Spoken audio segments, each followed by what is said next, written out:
We are on the road, only an hour behind.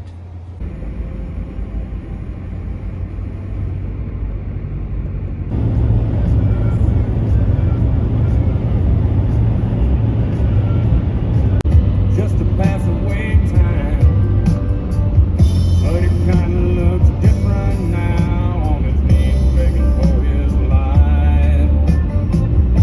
Hey, I got right.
Come ride with me. Time to saddle up right away.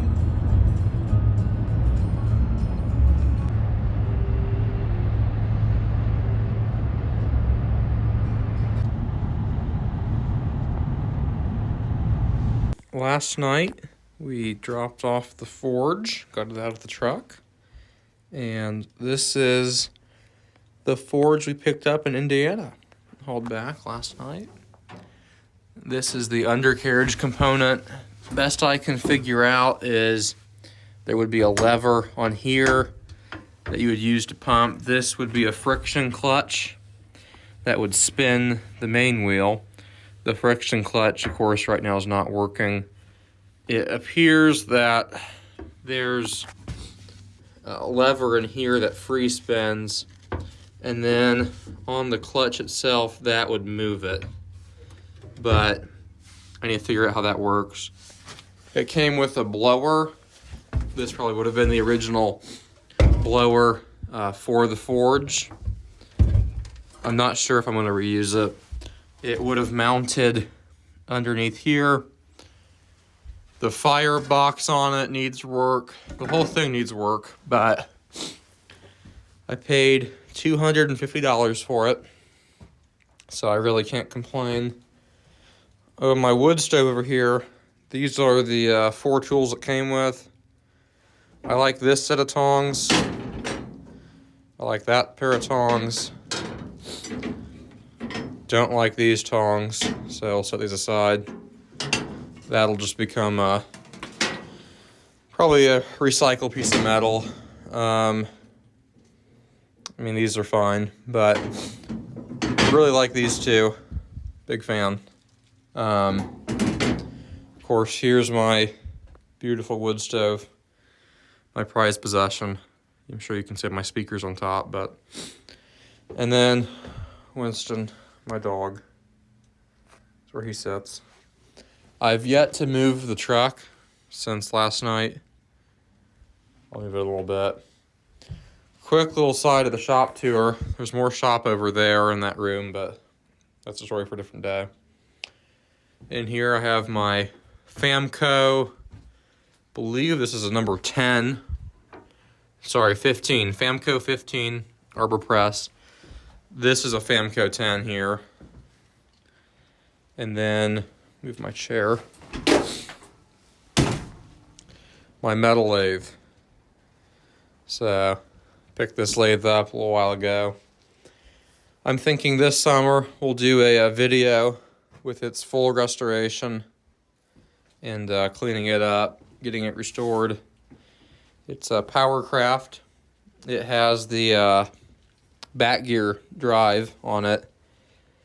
And pretty handy little lathe. Need to restore it. Need to rewrap the motor on it. To activate the back gears, you spin the main headstock until you see this pin come out.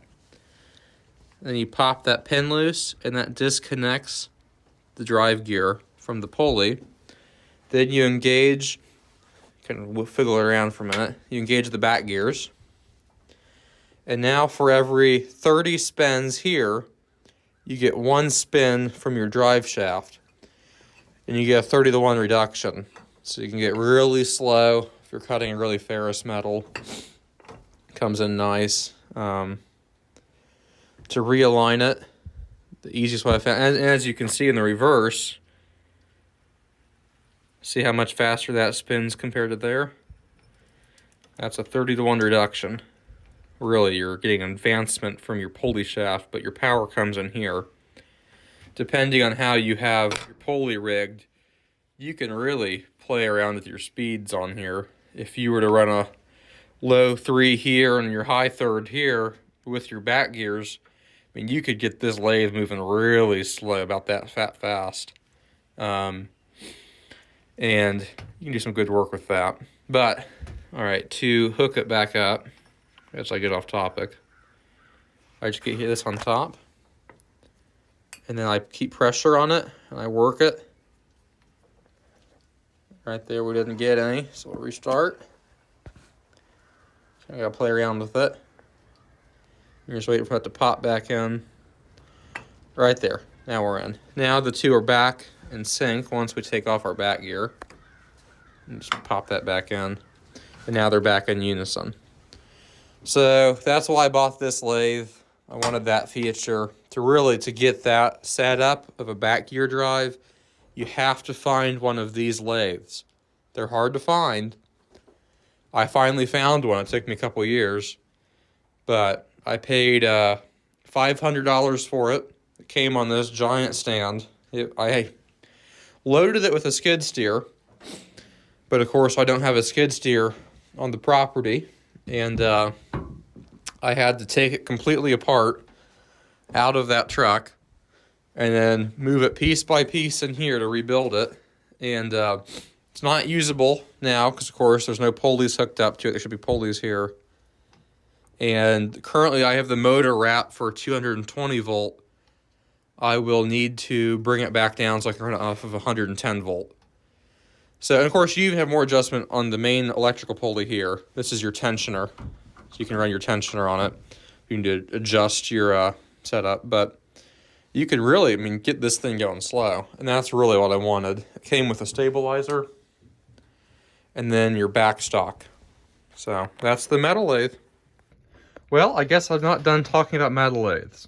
This is my second metal lathe. It's actually the first metal lathe I ever bought.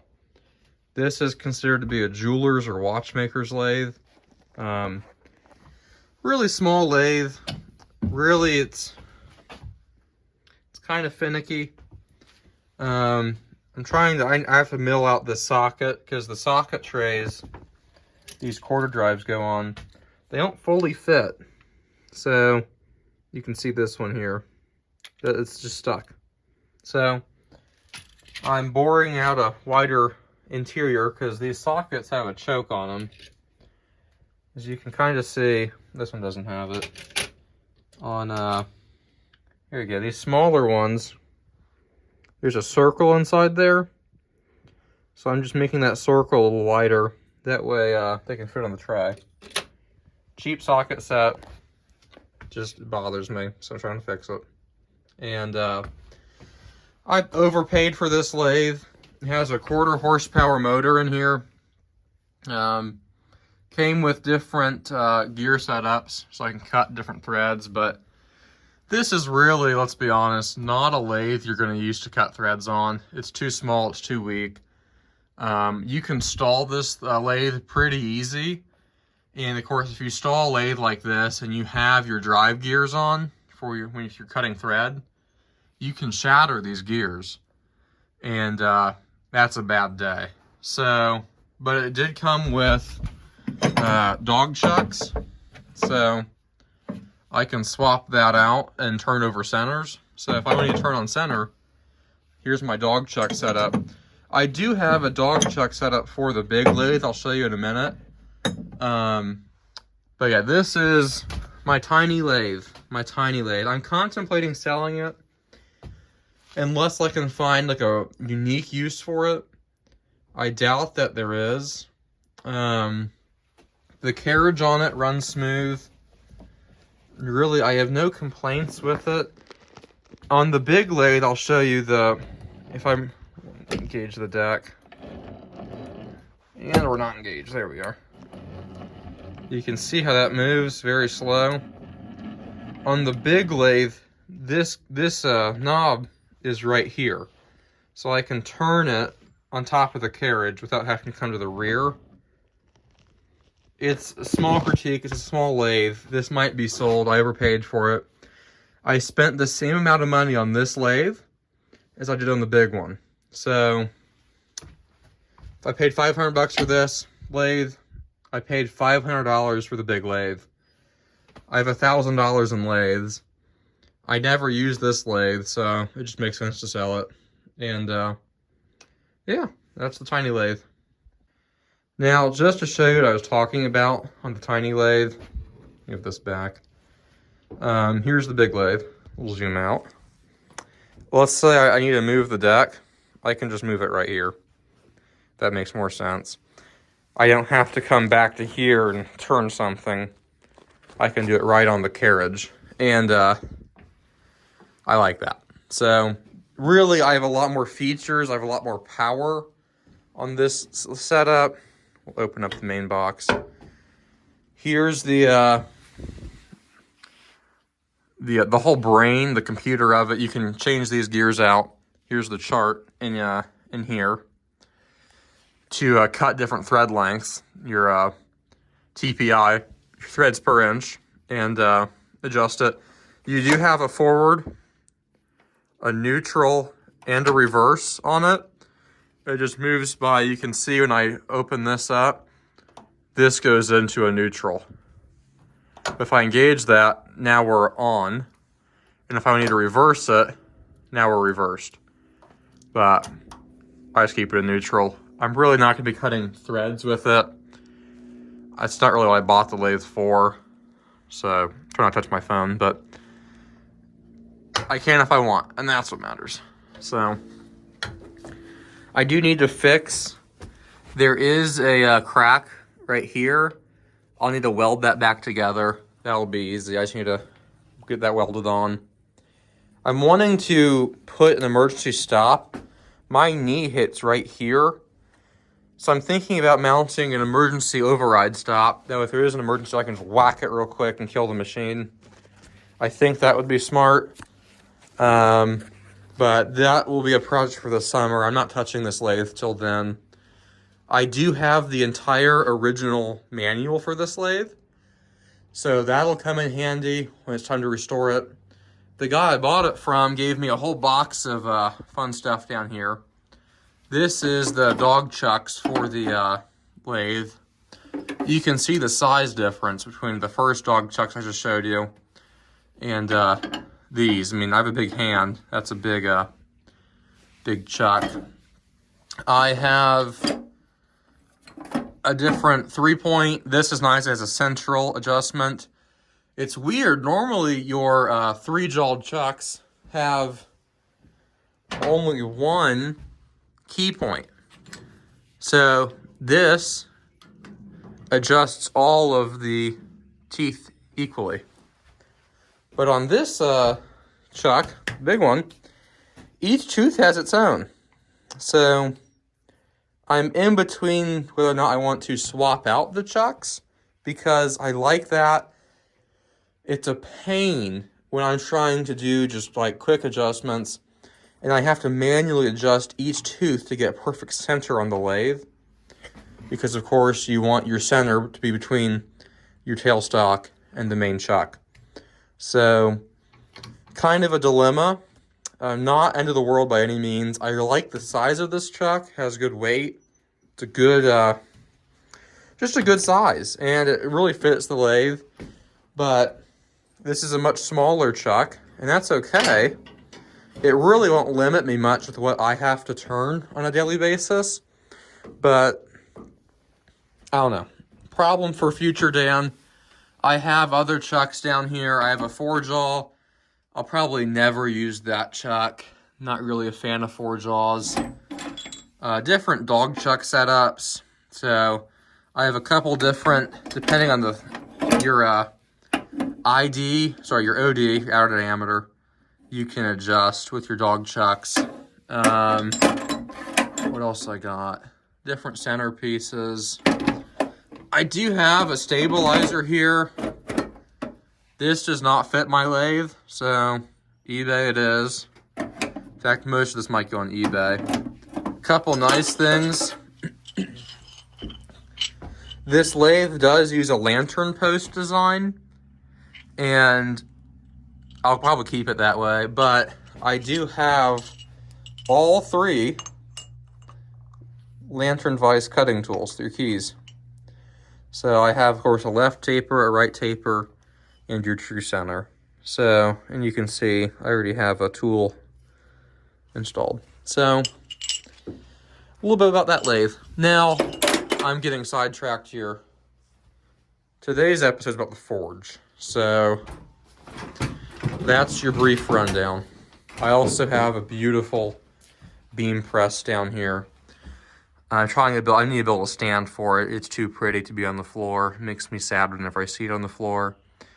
But we can cover this in a different video and kind of talk more about what this tool was used for, what its purpose was. I'll move these so you can see it. This is a tool I went up to New York to get. And worth every bit of that drive. Back it back up. There we go.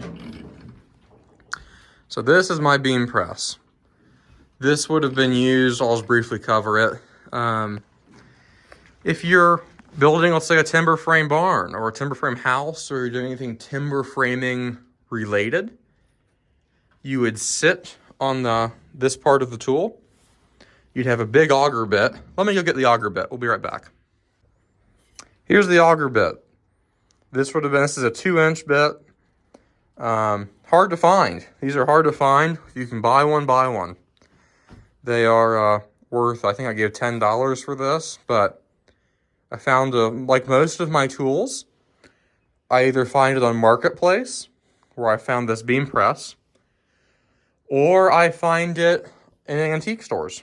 So the vast majority of my hand tools, my working tools, my C-clamps, my socket sets, most of my tools I find at antique malls. I do a lot of antiquing. I do a lot of antique hunting because I don't like new tools. These tools last longer. They hold a better edge. They're just a better tool. They feel better in your hand. And I refuse to buy new tools. All of my C-clamps are very old. I should say that. They're pushing 100, but they work perfectly. And they make me happy to use, and that's what I value. So that's what I buy. But this auger bit would get put in here, spin it around, like that. And then you would sit on this part of the beam press. You would lower this down until it sits on the wood. And this entire time, you're spinning, you're drilling, you're drilling, you're drilling, you're drilling. Your weight keeps it steady, and you're boring a hole into your timber. If you're going to cut like a mortise and tenon, you can use this to take out a lot of material very easily. This bit, of course, being an auger bit, has a screw head, and that's what pulls the bit, helps pull the bit into the material you're cutting.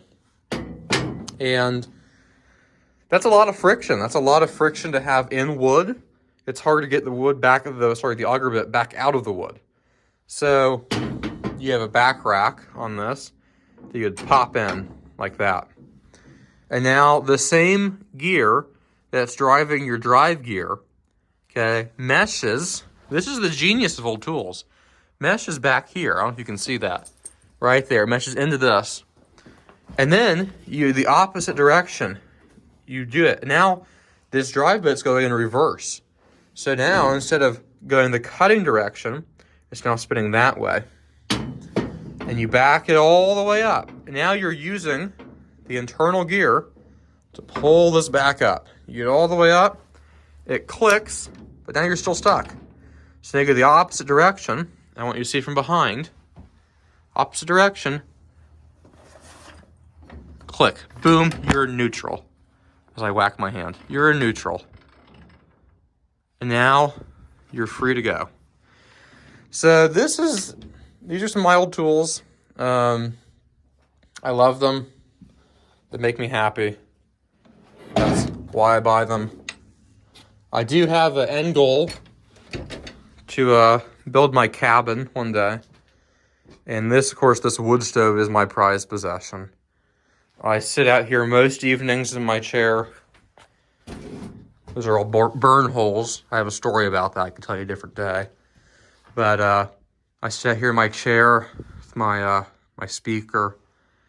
I listen to my music, and I hang out with my dog. And I look at my wood stove, and that's how I spend my evenings. That's how I will continue to spend my evenings. And that's lovely. My metal lathe, my new forge, and my presses. So, all right, back to the forge. So, it's now a little close to noon, and I'm ready to start working on the forge. I kind of spent my morning just kind of sitting out here, observing it, kind of thinking about it. I'm sitting in my chair and talk with you guys. A lot of my work I do out here is this. I just sit here with my tools. I observe my stove. I always admire my stove. I lust out of this. This is a great stove. I love it. But anyway, I'm getting distracted again. So, I sat here with my forge this morning. I've been thinking about how this whole mechanism works. I'm in between whether or not I wish to keep this mechanism or if I want to swap it out with an independent blower.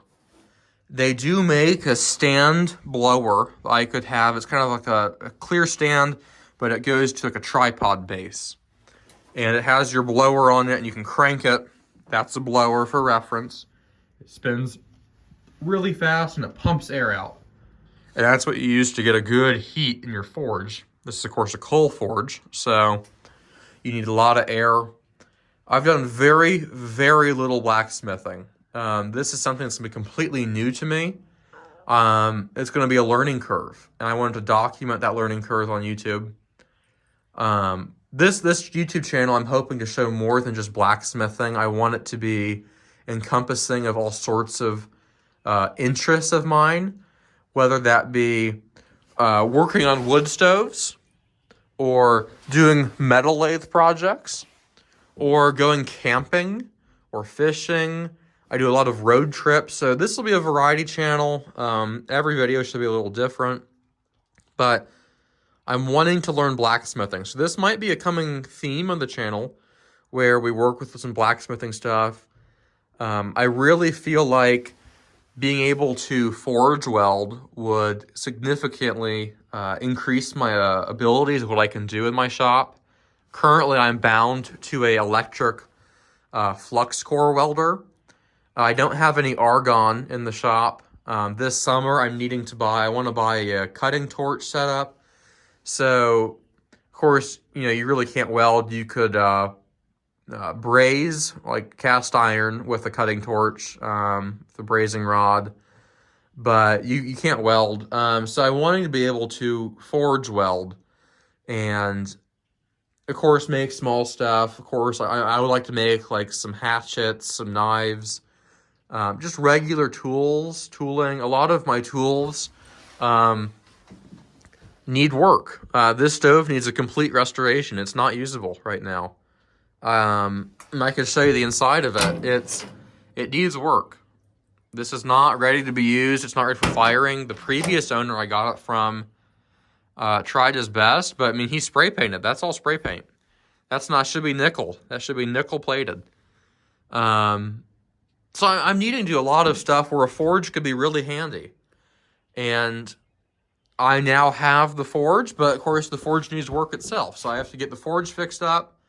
That way I can begin working on this kind of stuff. Now, other tools I need to get an anvil. Tomorrow, I might be picking up an anvil. Today's Sunday, so possibly Monday afternoon, we could go get an anvil. It just depends if it works out or not. Anvils are really expensive, but that's an investment I'm willing to make. It's a tool I need, so it's a tool I'll buy. And that's where I'm at. So that's going to be today's, I think this is where I'm going to end today's video. It's kind of a 2-day video. It started off Saturday. Today's now Sunday. Got back late last night. So yeah, I'm going to end the video here. That's kind of the brief rundown. There's a lot of topics to cover, but there's a lot of information to go over, and that was just the bullet points. So I could go into depth on all these tools. I got my share. I mean, we can make a video on every press. I restored that press, but I mean, this is going to get a complete restoration. Now, I want you guys to comment what color you think this lathe should be. I don't like the current color. So to tell me if you made it to the end of this video, let me know what color you want to see this lathe. I have some ideas, but I'm not set on any of them. So drop a color in the comments, and yeah, hope you enjoyed the video. Here's Winston. Hey, buddy, come here. I'll see if Winston will do a trick for us. Winston, come here. Sit. Come here. Sit. Sit down. Winston. Bang. Oh, he's a dead dog. Oh, what a good guy. Good boy, your ball. Let up. Down. Good boy. All right. Bite.